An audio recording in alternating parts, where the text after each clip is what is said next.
Sugar ಎಲ್ಲ ತೆಗೆದಿದ್ದಲ್ಲ, ಆರೋಗ್ಯ ಕೆಡ್ತದೆ.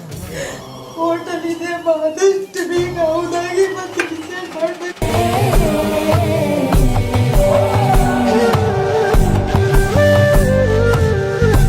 ಕಷ್ಟ ಕೊಡ್ತಾ ಇದ್ದೇನೆ, ಮನೆಯೆಲ್ಲ ಮಾರಾಟ ಮಾಡ್ಬಿಡ್ತಾ ಇದ್ದೇನೆ. ನನಗೆ ತುಂಬ ಪ್ರಾಬ್ಲಮ್ ಆಗ್ಬಿಟ್ಟೈತೆ ಮನೆಯಿಂದ.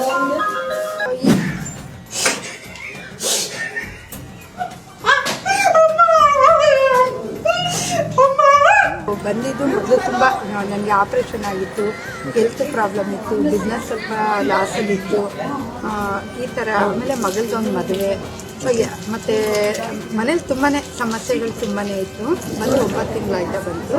ಅವ್ರ ಗುರುಗಳು ಹೇಳಿದ್ರು ಬಂದು 9 ತಿಂಗಳು ಪೂಜೆ ಮಾಡಿ ಆಮೇಲೆ ನಿಮ್ಮನ್ನು ಗಮನಿಸ್ಬಿಟ್ಟು ಹೇಳಿ ಅಂತ ಹೇಳಿದರು.